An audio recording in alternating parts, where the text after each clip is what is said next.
Hello, আসসালামু আলাইকুম। আজকে আমাদের হাতে একটা পিসি আসলো। এটার অবস্থা খুব একটা সুবিধাজনক না। এটা দেখতেছিলাম, এটা ওপেন করতেছি এবং কানেকশনগুলো দিই, একটু দেখেন আপনারা মনিটরের দিকে। এটার কি কন্ডিশন, এটার পাওয়ার সুইচ ঠিক আছে না খারাপ বুঝতে পারতেছি না। আমরা একটু সুইচে প্রেস করি, সুইচ ঠিক আছে। মনিটরের দিকে একটু ফোকাস করেন, আর একটু সামনে আসো।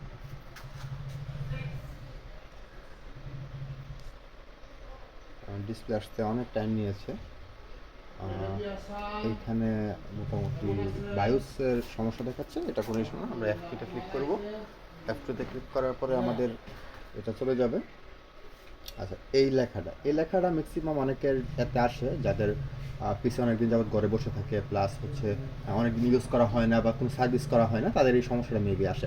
তো এই সমস্যাটার মেন রিজন কি, এটা আমি আজকে আপনাদেরকে দেখাবো। আমরা একটু পিসির দিকে দেখি। তো এই দেখতে পাচ্ছেন পিসিতে একটা হার্ড ডিস্ক আছে, প্লাস হচ্ছে একটা এসএসডি কার্ড আছে। এসএসডি কার্ডটা যদিও বা খোলা অবস্থায় আছে। আচ্ছা, তো মেনলি হচ্ছে এসএসডিটা আমাদের কানেকশন পাচ্ছে না, যেই কারণে আমাদের এটা এই reboot and select proper boot device এরোটা দিচ্ছে আর কি। আমরা এই সাটা কেবলটা চেঞ্জ করব, চেঞ্জ করে দেখি কী অবস্থা হয়। আর একটা সাটা কেবল ভিতরেই বিল্ট ইন করা আছে, এটা আমরা কানেকশন দিলাম। দেওয়ার পরে আমরা এটাকে একটু রিস্টার্ট দিব, একটু কিবোর্ডে কন্ট্রোলটা দিয়ে প্রেস করে রিস্টার্ট দিই।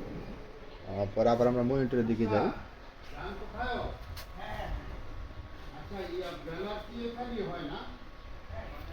আপনারা দেখতে পাচ্ছেন ডিসপ্লে চলে আসছে। ডিসপ্লে আসার পরে আসুসের 41 মাদারবোর্ড এটা। এই দেখেন আমার উইন্ডোজ কিন্তু রান হয়ে যাচ্ছে। তার মানে কি বোঝা গেল, এই ধরনের সমস্যাগুলো আসলে মেবি এসএসডি বা হার্ড ডিস্ক যাতে থাকুক একটা ফল্ট হতে পারে, অথবা কেবলে কোনো কানেকশনে ফল্ট হতে পারে, যে কোনো সমস্যা হতে পারে এটা। হ্যাঁ, ধন্যবাদ। আসসালামু আলাইকুম।